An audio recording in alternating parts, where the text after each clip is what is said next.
성경이 영감으로 기록되었다. 이 말 우리가 참 많이 쓰는데요. 이게 정확히 무슨 뜻일까요?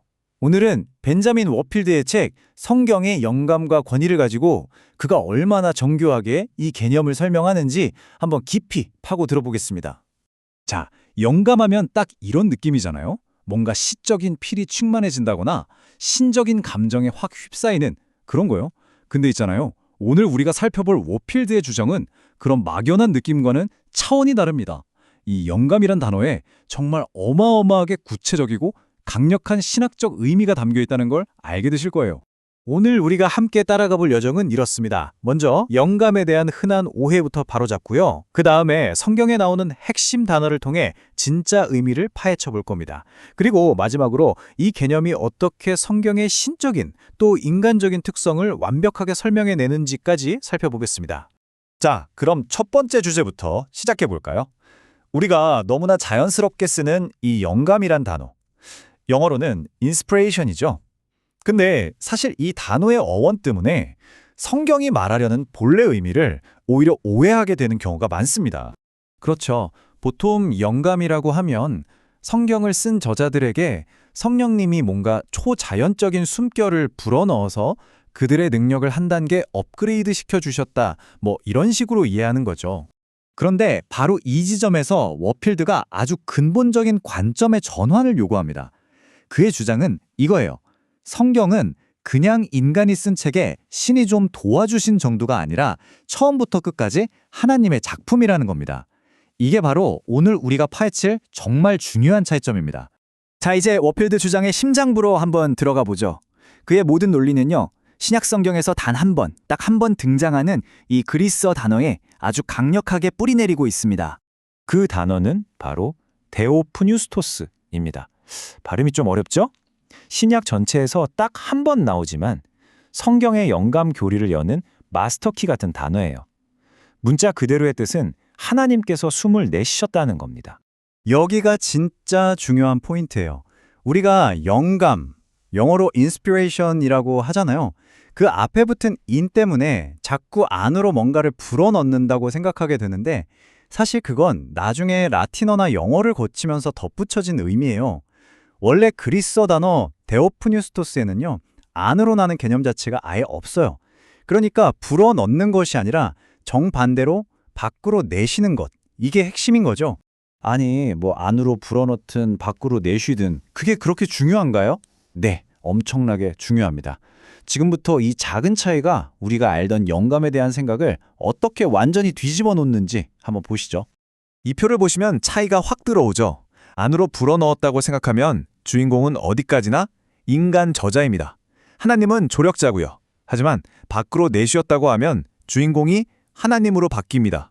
성경은 인간의 작품이 아니라 처음부터 하나님의 창조적 행위로 탄생한 신적인 산물이 되는 거죠. 초점이 저자에서 성경 그 자체로 완전히 이동하는 거예요. 자, 바로 이 부분이 오늘의 아하 포인트입니다. 성경이 말하는 영감의 진짜 의미, 워필드 논리의 하이라이트를 직접 만나보시죠. 바로 이겁니다. 워필드는 이 말을 통해서 성경이 그냥 영적인 책이 아니라 하나님의 창조적인 숨결 그 자체가 빚어낸 산물이라고 선언하는 거예요. 이건 성경을 하나님의 직접적인 창조물로 보는 정말 강력한 주장이죠. 생각해보세요. 하나님의 숨결 하면 뭐가 떠오르세요? 구약에서 하나님이 흙으로 사람을 빚으시고 그 코에 생기를 불어넣으시니 사람이 생명체가 되었잖아요. 바로 그 창조의 이미지를 가져오는 겁니다. 성경의 기원을 하나님의 전능한 창조 능력과 직접 연결시키는 거죠. 그렇다면 이 하나님의 숨 내심은 구체적으로 어떻게 일어났을까요? 어떤 기계적인 과정이었을까요? 워필드는 그렇지 않다고 말합니다. 이건 어떤 단발적인 사건이 아니라 훨씬 더 크고 광범위한 하나님의 일하심, 그 정점에 있는 사건이라고 설명해요. 워필드는 이 전체 과정을 동시 역사라는 개념으로 설명합니다. 좀 어려운 말이죠? 쉽게 말해 이런 거예요. 하나님이 성경 저자를 꼭두각시처럼 조종하신 게 아니라는 겁니다.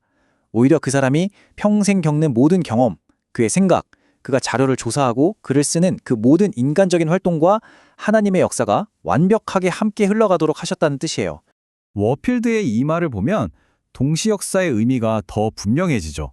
인간의 활동과 하나님의 영이 마치 두 강물이 하나로 합쳐지듯 함께 흐른다는 거예요. 그래서 그 결과물인 성경은 그냥 경건한 사람이 쓴 좋은 책 그 이상이 되는 거죠. 바로 하나님의 말씀이 되는 겁니다. 자, 이제 결론에 다다랐습니다. 이 모든 놀라운 과정의 결과물은 뭘까요? 한마디로 역설적이면서도 완벽하게 신적인 동시에 또 완벽하게 인간적인 책이 탄생했다는 겁니다. 그러니까 핵심은 이거예요. 성경은 하나님과 인간이라는 이중 저자의 작품이라는 것. 그래서 성경을 읽어보면 저자마다 문체도 다르고 성격도 드러나고 감정도 느껴지죠. 그런 인간적인 특징이 그대로 살아있어요. 하지만 그 모든 과정이 하나님의 섭리와 성령의 숨내심이라는 완벽한 통제 아래 있었기 때문에 그 최종 결과물은 한치의 오류도 없는 완벽한 하나님의 말씀이 된다는 겁니다. 워필드의 마지막 인용구가 이 모든 것을 정말 아름답게 요약해주네요. 인간적인 요소들이 그대로 살아 숨쉬면서도 오류에는 빠지지 않을 수 있었던 이유? 그건 바로 그들이 단독으로 행동한 게 아니라 하나님의 오류 없는 인도하심 아래에서만 행동했기 때문이라는 거죠. 자, 오늘 월필드의 논증을 따라와 보니 어떻습니까? 성경은 단순히 영감을 받은 좋은 책이 아니라 하나님의 창조적인 숨결 그 자체로 탄생한 책이 됩니다. 그렇다면 이 사실이 오늘을 살아가는 우리에게는 과연 무엇을 의미할까요? 이 질문을 여러분께 남겨드리면서 오늘 분석을 마치겠습니다.